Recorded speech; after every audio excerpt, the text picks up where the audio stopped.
Gold just passed $2,000 an ounce, setting the stage for a historic new bull run. Multiple billionaire investors are loading up on gold, including hedge fund founder Ray Dalio and real estate mogul Sam Zell, meaning now is the time to own gold. One precious metals expert is stepping forward with a big prediction. He believes we could see gold reach as high as $3,000 by the end of the year, possibly higher. So find out why and get instant access to his #1 gold investment for 2022. It's not bullion, an ETF, or a mining stock. In the past, folks using the same gold strategy could have been able to make nearly 50 times their initial investment. Considering how quickly the price of gold has been moving, you don't want to waste any time missing out on the gains he believes are in store for this investment.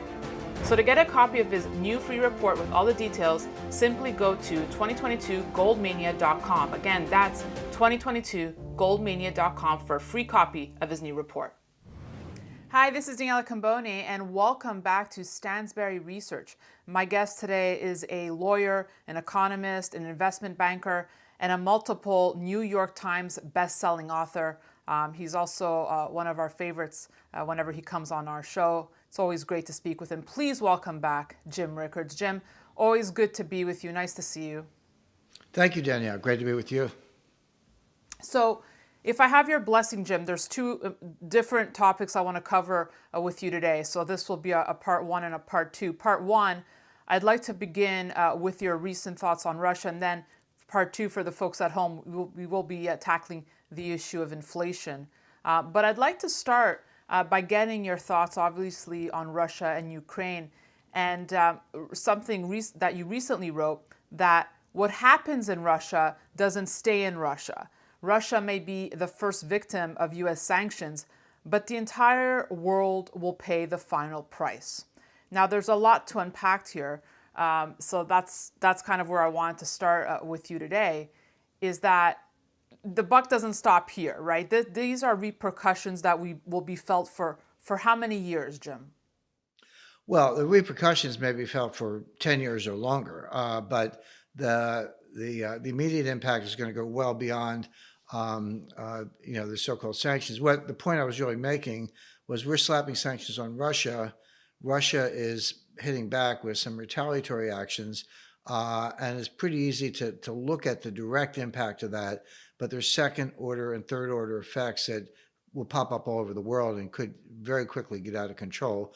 Think of it as the economic equivalent of a nuclear war. Nobody wants a nuclear war, but I studied a nuclear war fighting actually in the beginning of the late 1960s with Herman Kahn, Henry Kissinger, the Wallstetter, the leading scholars of the time.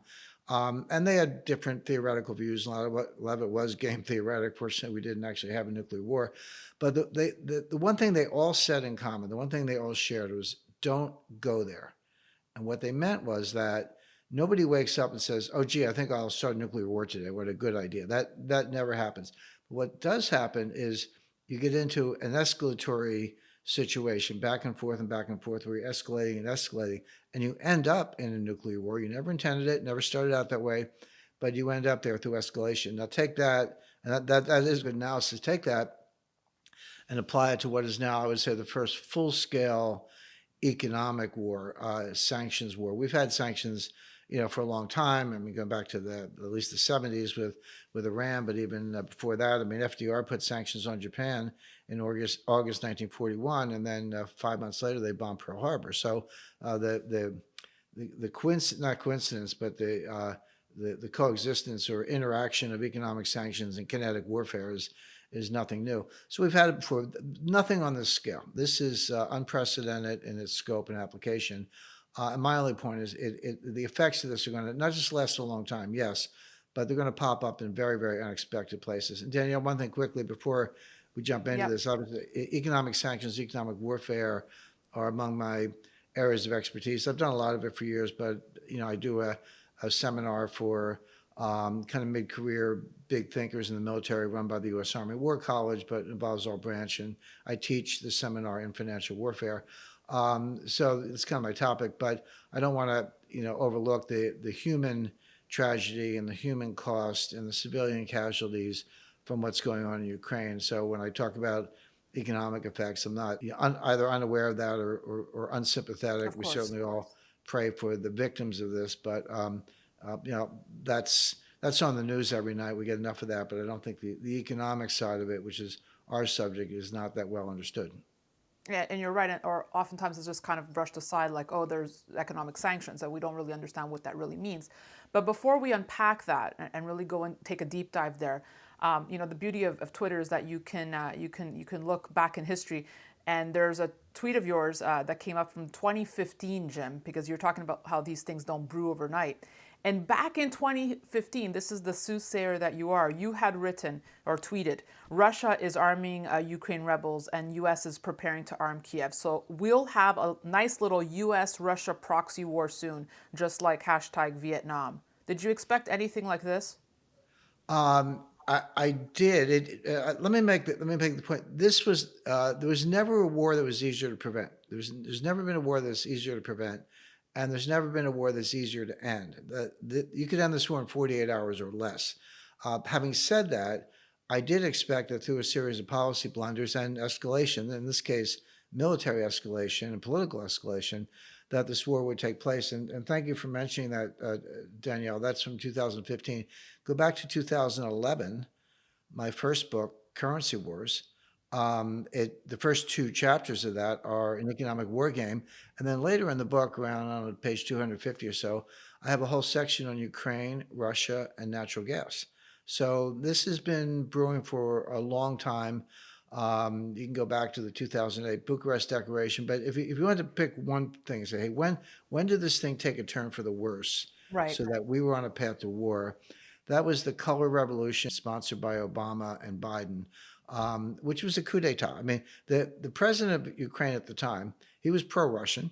He was nobody's idea of a nice guy, but he was duly elected. They had a democracy, and he was elected, and he had the plurality and a coalition in the parliament.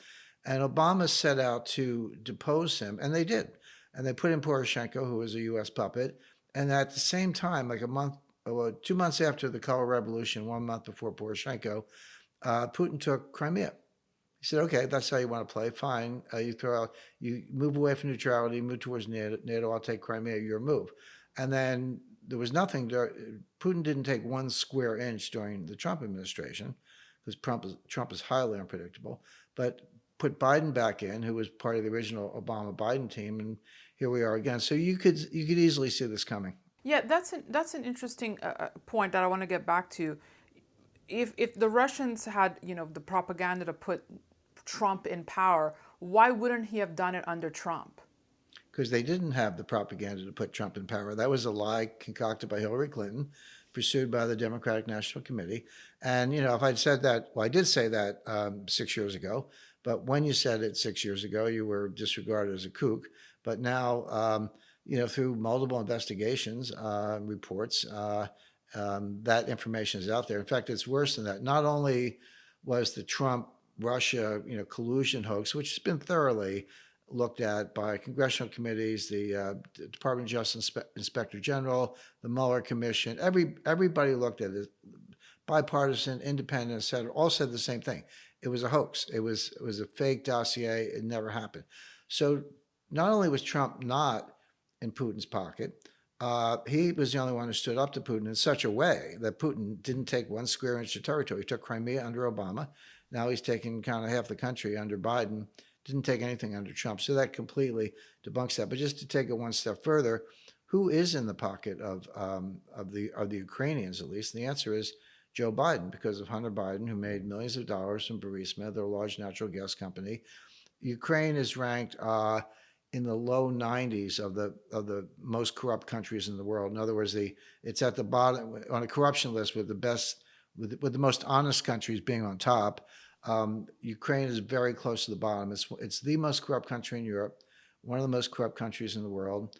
Zelensky is just another oligarch, just another phony, and he just banished 11 political parties that make up the rest of the parliament. He banned all their parties, arrested some of their leaders, took over the state media. He's got tens of millions, if not more, stashed away in the bank. So he's another corrupt. This thing about Zelensky's the new Churchill. I mean, give me a break. He's one of the most corrupt officials around. Just another oligarch. Now, you can take sides, but to me, Putin's a dictator, Zelensky's a dictator. Pick your dictator. But this idea that he's some good guy Democrat is nonsense. I want to get back to your point when you said this war could be over in 48 hours. How would that play out for you? Well, it's a phone call, basically. I mean, Biden's kind of non-compos mentis, but somebody who can, string a few sentences together needs to call Zelensky and say, "Here's what we're going to do.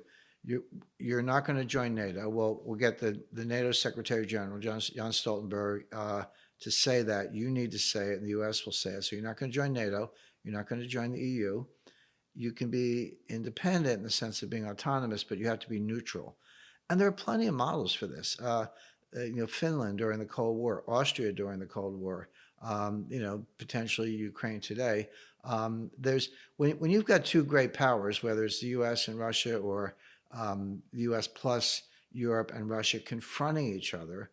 The idea of buffer states, I mean, that's as old as, if not history, at least the history of buffer states is several centuries old at this point. It's a part of what every international strategist looks at. So Ukraine should be a buffer state. It should be neutral.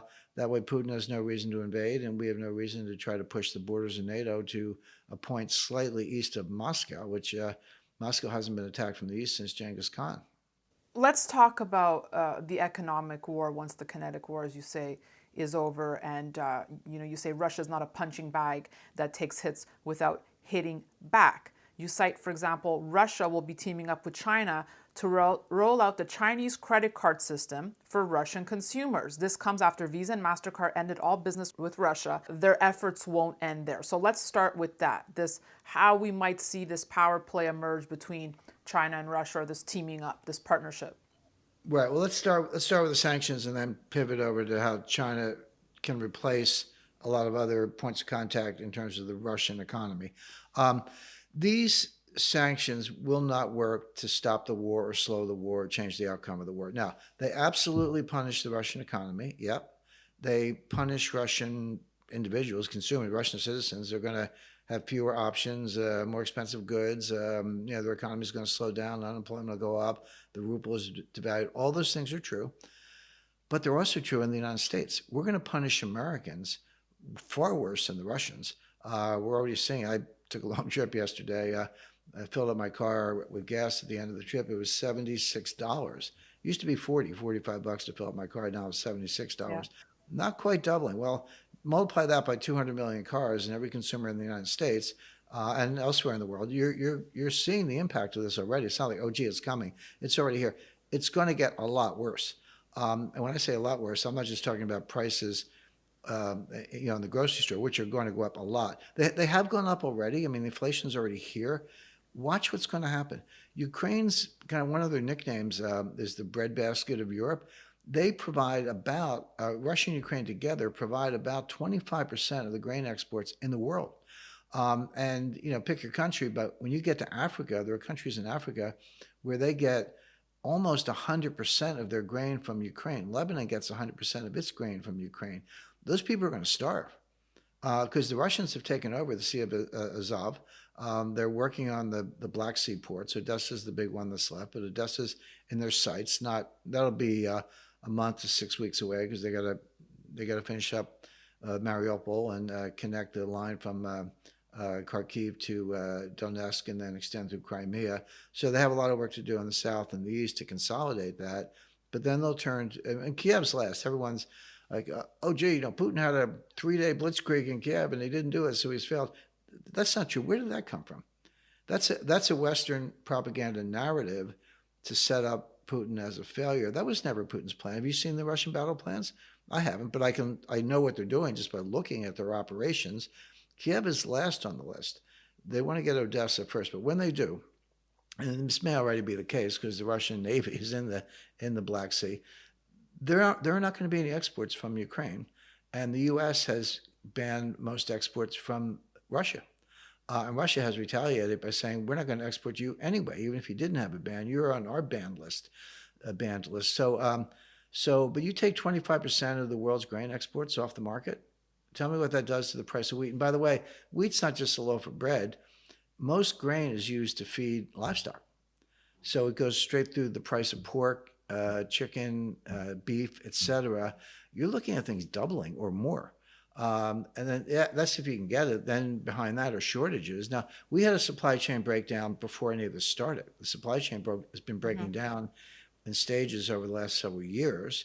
That became acute last fall, and everyone's like, "Oh well, yeah, give it a month, they'll sort things out." No, it's getting worse. And now you put the Ukraine war on top of that, and the economic sanctions on top of that. It's going to get a lot worse. So, but so that's those are some of the economic effects, and those are the easy ones. I'll give you an example of a more difficult one.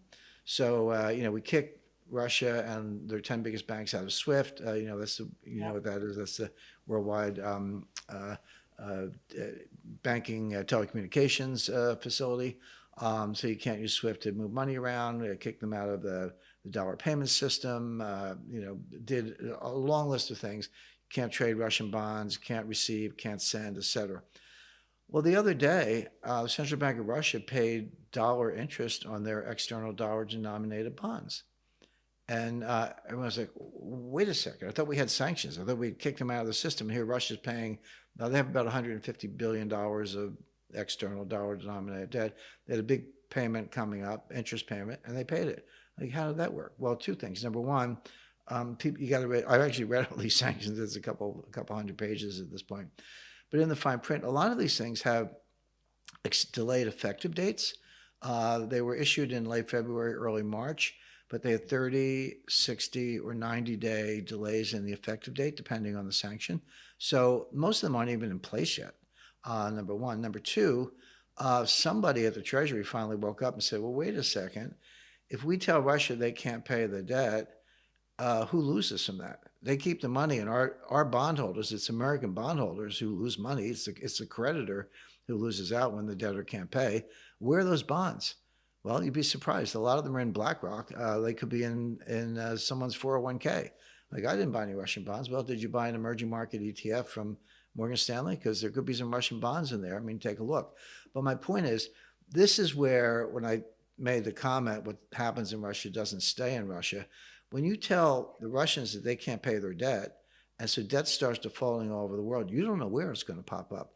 But you're now playing, this is why I use the nuclear war analogy, you're playing with a global liquidity crisis. Because that's how these things can evolve very quickly, as we saw in 2008 and 1998.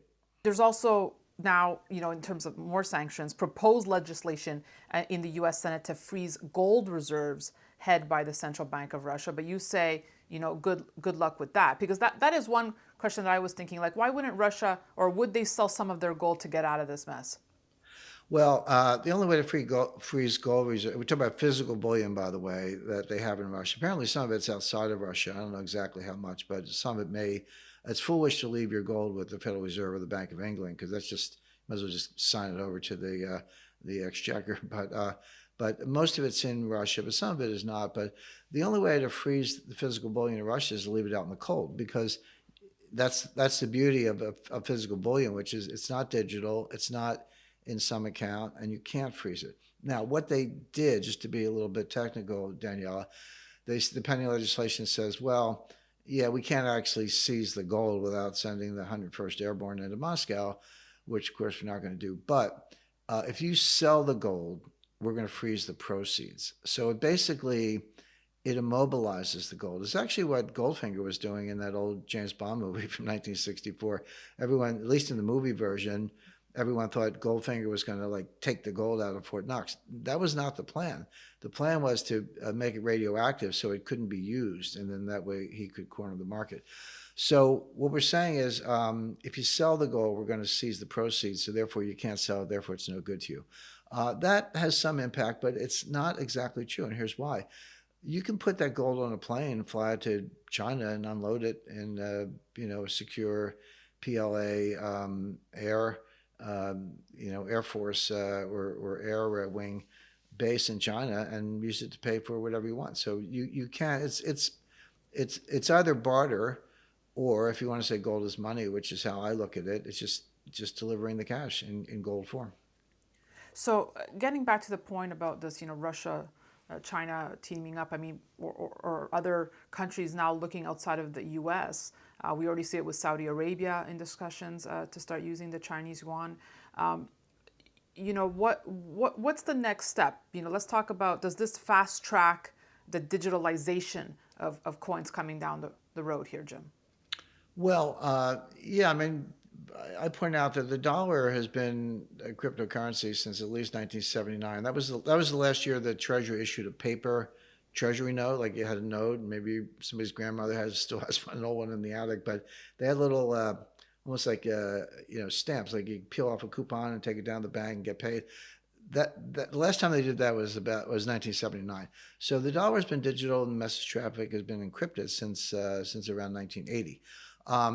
But I think in terms of the impact on the dollar, this is be careful what you wish for, and this was exactly what I was saying earlier in terms of second and third order effects. And I warned the Pentagon about this, and I warned the Treasury about this because I know how economic sanctions work. I've been very involved in that from the point of view of the intelligence community and also advising the government. But they can be powerful.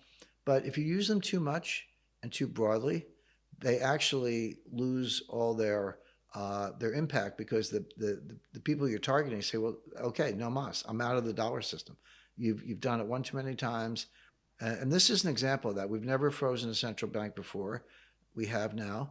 We've never kicked an entire country out of SWIFT with the exception of Iran, but that's a much more isolated case. We have now with Russia. And so instead of just sitting there saying, oh, gee, you got me, they're going to say, okay, let's go to a new payment system. Let's pick up a new currency. The Saudis are saying the same thing. And all of a sudden, if you're one of the top princes of Saudi Arabia, maybe Mohammed bin Salman or any of the top princes, you have a yacht in Monaco, you have a house in Aspen, you have who knows how many houses and palaces and yachts around the world, private jets, and they're like, hey, actually, all that stuff could be seized, because that's what we're doing to the Russian oligarchs. And by the way, it's not limited to oligarchs. We saw this kind of neo-fascism in Canada very recently with Chrystia Freeland, who's the deputy prime minister, freezing the bank accounts and the crypto wallets of the truckers. Now, these are blue-collar, nonviolent protesters. Yeah, they were blocking traffic. Or anyone who supported the truckers. Yeah. Sorry? Or anyone who supported the truckers. Well, actually, Canada went so far as to criminalize it. If you supported the truckers under a recent interpretation of Canadian law through Chrystia Freeland, the deputy prime minister, that's a criminal act. So I told Justin, I said, come and get me. But my point being, so she's seizing the accounts of blue collar truck drivers, and Biden's seizing the accounts of oligarchs. But it's the same thing, okay? Blue collar, multi-billionaire, but it's the same thing. Suddenly, Canada and the U.S., two of the number one, I think number 5 economy in the world, number 6 maybe, have frozen Canadian dollar and U.S. dollar accounts of people they don't like. Now, you can say it's for good reason, and Putin should have invaded Ukraine. I get it. But if you're a Saudi prince, if you're certainly a Russian, if you're a Chinese oligarch, how comfortable are you with the dollar right now? I'm going to suggest the answer is not very. And this is why so many investors out there are now scrambling, perhaps, to look for alternatives outside of their, current Canadian or U.S. Banking system. But back to the point, and I had asked this to another expert, and help me understand this. The U.S. administration must have understood the repercussions of this. So why would they do anything that would risk the U.S. dollar losing its reserve currency status? Because they didn't understand it. Now, you would think they would. You would think, but there's the number 2 guy at the Treasury, it's Wally something. He's the sanctions guy. He's on point. I don't know if he's a deputy secretary of the Treasury, but he's a senior official in the Treasury, and he's on point for the sanctions. I haven't met him personally, by the way, but I checked him out. Looks like a thoroughly bright guy. But other than carrying Larry Fink's briefcase for a few months, I mean, he's a year maybe, he's never had a job outside of academia or government. So he doesn't really understand the real world and doesn't understand what we're discussing right now. So the answer to the question, Danielle, is that they didn't think this through. They don't understand these these knock-on effects. They don't understand how the international monetary system actually works. They don't understand the blowback. I mean, I'll give you another example. This one has been received some publicity. So we throw all kinds of sanctions on Russia. So Russia said, okay, we're going to stop our exports, Russian exports of strategic metals and chemicals and other elements that everyone else needs for inputs in their manufacturing processes. And they put a ban on exports of nickel. Well, Mm-hmm. okay, so you need nickel to make batteries, so good luck with your Yep. electric vehicles. But okay, so U.S. throws sanctions on Russia. Russia retaliates by banning nickel exports. The price of nickel goes to the moon. It went up by a factor of 4 or 5. That's really not surprising. London Metal Exchange fell down. They had to Halted. close. Yep. Okay, but who lost? There was a Chinese billionaire who owns one of the largest nickel uh, mining operations in the world, who lost, I think, $5 or $6 billion. So here's Russia and the U.S. fighting an economic war, and the loser pops up in China. That Yep. wasn't on his radar screen, and that wasn't on anybody else's radar screen. But it's a good example where the damage shows up when you don't expect it. And you brought up chapters 1 and 2 from Currency Wars, where you basically highlight this scenario. You said the scenario you presented at the time was that Russia and China would accumulate large gold reserves, pool their gold, and launch a new digital currency backed by gold in the place of the US dollar. Is that the form it would take for you, something backed by gold? Probably, and here's why. And by the way, when I wrote that, and when we did the war game, and when I wrote that, Russia had about 600 tons of gold, and today they have 2,300 tons. China had about 600 tons of gold, and today they have about 2,000 tons, just slightly less, that we know of. And they may have several thousand tons off the books in the State Administration of Foreign Exchange that we don't know about, because that's completely opaque. So Russia and China did exactly what we warned the Pentagon about in 2009, exactly, which is increase their gold reserves by a factor of 4 or more. Um, so, but everyone's like, well, the Chinese yuan is going to be the global reserve currency. No, it's not going to be the ruble. But here's why. Well, there are a lot of reasons, but the main reason is when you talk about reserve currency, you have to understand what that means. It's not like the People's Bank of China has a bunch of $100 bills on pallets stacked up in the basement. When people say reserve currency, what they really mean is the currency of the bonds that they invest in. In other words, they're dollar-denominated assets in the form of treasury bonds or notes. That's what China actually has on their books, not like dollars per se. So if you want to suggest or hypothesize that the Chinese yuan is going to replace the US dollar as a global reserve currency, where's the yuan bond market? I mean, it doesn't exist. Very small scale, very illiquid, no primary dealers, no when issue trading, no auctions, no repo, no settlement clearance, none of the plumbing and the mechanics of a mature bond market such as the United States.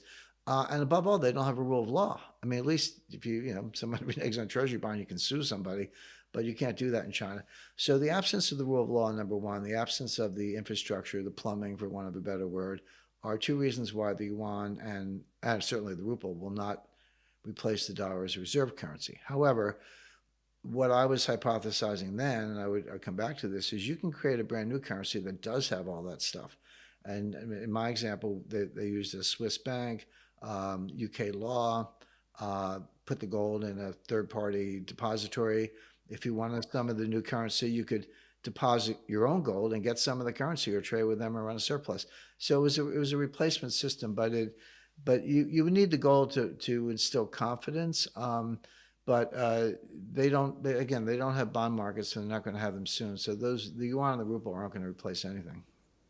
I guess to wrap part 1 of this very thorough discussion, I want to get back to really the main point you're hammering home here is that we're on the verge of a global liquidity crisis.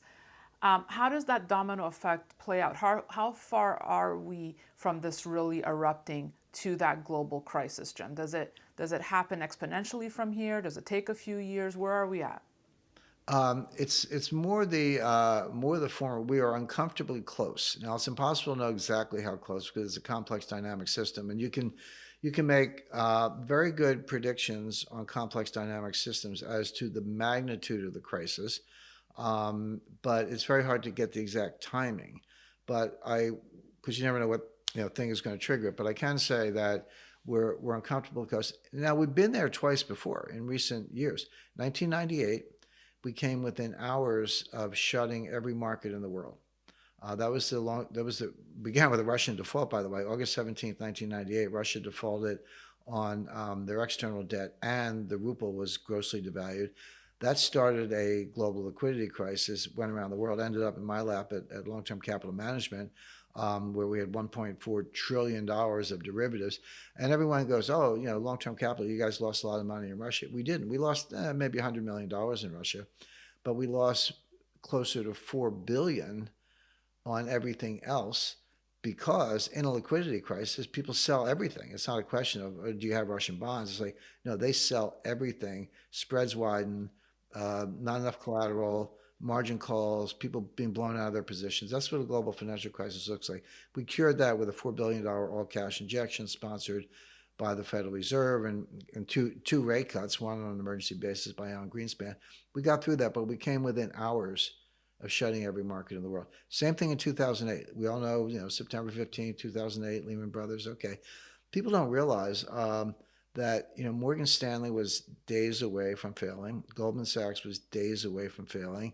John Mack said so at the time. Lehman was begging for help. He said, sorry, I got enough on my plate. We're worried about Morgan Stanley right now. And then the Fed came in. And so think of it as dominoes are falling. So all the dominoes are falling, and they're going to keep falling unless you truncate it, drop a wall in. And that wall was the Fed. But here's my point. Each bailout gets bigger than the one before. Each crisis is more dangerous than the one before. So 1998, 2008, here we are in 2022. We're going to get to a point, we may be there, where the crisis is actually bigger than the Fed, bigger than the Fed's ability to stop. And I guess finally, to just bring this home, given the terrifying picture you've just painted, Jim, how should we be protecting ourselves here? Well, you want assets that are going to be immune from a global liquidity crisis. What are they? Land, real estate, gold, silver, fine art. I see Andy Warhol, Marilyn Monroe has gone, they estimate $200 million. You could have bought that for $50,000 in the 1970s. That's a little more specialized, but there are, natural resources, water, et cetera, energy, oil. If you want to be in stocks, okay, get stocks of companies that are based on natural resources, such as ExxonMobil, Chevron. I mean, I'm just giving these as an example, but so there are a lot of ways to protect yourself. But a regular stock portfolio is not a good one, and banks are going to be in distress. Money market funds are going to be in distress. That's what a liquidity crisis is. Jim Rickards, thank you so much for your thoughts on Russia, Ukraine, and the repercussions that we will unfortunately have to suffer. So thank you for your thoughts. Thanks. And everyone, stick around because we're going to be talking part 2 with Jim Rickards, getting his thoughts on inflation and the Fed. So be sure to stay tuned to Stansberry Research, and don't forget to sign up for premier content at danielacambone.com. That's it for me. Thanks for watching.